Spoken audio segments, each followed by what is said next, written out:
The Middle East has long been a crucible of global politics. It is a region of immense strategic importance, vast energy resources, and complex religious and ethnic tensions. President Trump recognized this reality in his first term, making the Middle East a central focus of his foreign policy.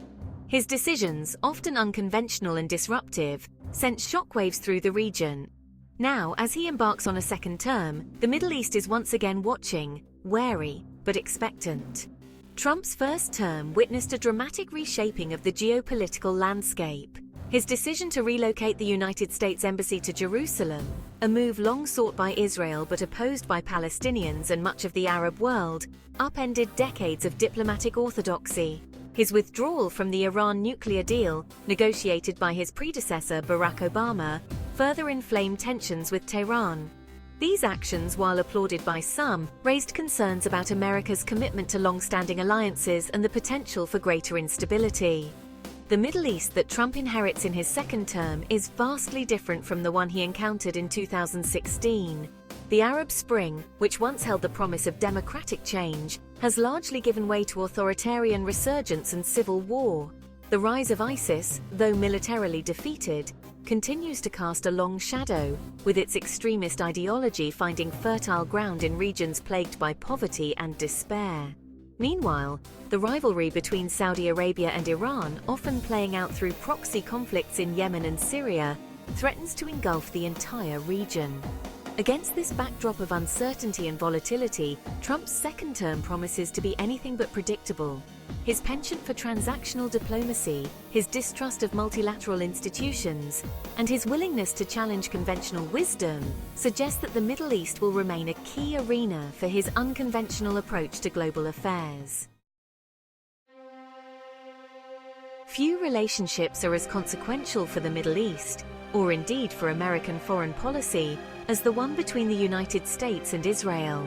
For decades, this alliance has been a cornerstone of U.S. strategy in the region, providing Israel with unwavering military and diplomatic support. President Trump, in his first term, embraced this alliance with unprecedented fervor, solidifying his image as the most pro-Israel president in recent memory. Trump's affinity for Israel was evident from the outset. He surrounded himself with advisors known for their hawkish views on the Israeli-Palestinian conflict, including his son-in-law Jared Kushner, who was tasked with brokering a peace deal. He delighted in defying diplomatic norms, first by recognizing Jerusalem as Israel's capital, and then by moving the U.S. embassy there, a move that drew international condemnation but was hailed by the Israeli government. Beyond symbolism, Trump's policies had tangible consequences for Israel. He cut off funding for the Palestinian Authority and for UNRWA, the UN agency that assists Palestinian refugees. He recognized Israeli sovereignty over the Golan Heights, a territory captured from Syria in 1967, and he gave tacit approval to Israel's expansion of settlements in the West Bank, further diminishing the prospects for a two-state solution. These actions, while welcomed by the Israeli right wing, have deepened the despair of Palestinians and fueled skepticism about America's role as an honest broker in the peace process. They have also alienated some Arab allies, who fear that Trump's unwavering support for Israel comes at the expense of a balanced approach to the region's conflicts. If there is one country that has borne the brunt of Trump's maximum pressure campaign, it is Iran. From the moment he took office, Trump made no secret of his disdain for the 2015 nuclear deal, which he viewed as fatally flawed and detrimental to U.S. interests. In 2018, he made good on his promise to withdraw from the agreement, reimposing crippling sanctions on Iran's economy. The Trump administration argued that the sanctions were necessary to force Iran back to the negotiating table and to curb its malign activities in the region, including its support for terrorist groups and its ballistic missile program. The goal, according to administration officials, was not regime change but a change in behavior. The sanctions, however, have exacted a heavy toll on the Iranian people, who have faced soaring inflation, shortages of essential goods, and a collapse of their currency. While the Trump administration has maintained that the sanctions are designed to spare ordinary Iranians, the reality is that they have had a devastating impact on the lives of millions. The maximum pressure campaign has also failed to achieve its stated objectives.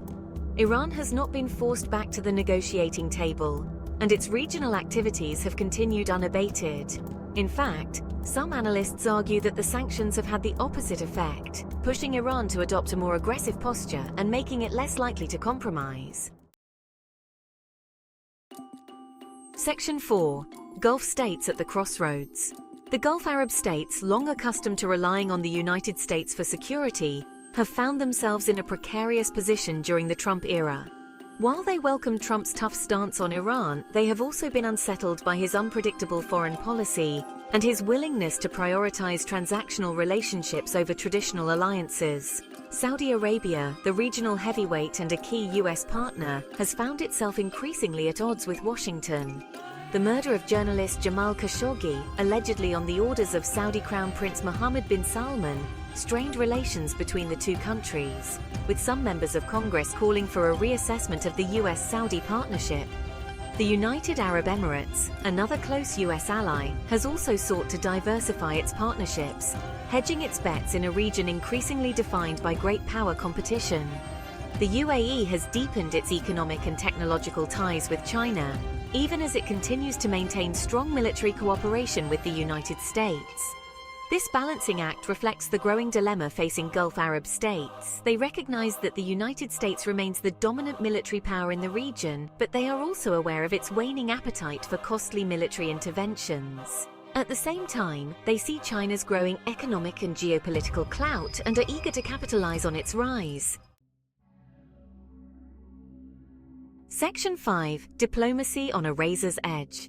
As President Trump embarks on his second term, the Middle East faces a confluence of challenges and opportunities. The region is in the throes of profound transformation, driven by demographic shifts, technological advancements, and the resurgence of great power competition. Trump's approach to the region, characterized by unpredictability, transactional diplomacy, and a disdain for multilateralism, will have far-reaching consequences. One of the most pressing challenges facing the Trump administration is the Israeli-Palestinian conflict. The peace process has been moribund for years, and Trump's decision to recognize Jerusalem as Israel's capital and to move the U.S. embassy there has further diminished the prospects for a two-state solution. Another major challenge is Iran. The Trump administration's maximum pressure campaign has failed to curb Iran's nuclear ambitions or its regional activities. If anything, it has pushed Iran to adopt a more defiant posture and has increased the risk of a military confrontation. The Gulf Arab states, meanwhile, are caught between their traditional reliance on the United States for security and their growing economic and strategic ties with China. They are also grappling with internal challenges, including economic diversification, political reform, and the threat of terrorism. Trump's approach to the Middle East has been marked by a willingness to challenge the status quo and to prioritize American interests above all else. While this approach has yielded some tactical victories, it has also alienated allies, emboldened adversaries, and increased the risk of miscalculation. The Middle East, already a volatile region, is now more unpredictable than ever.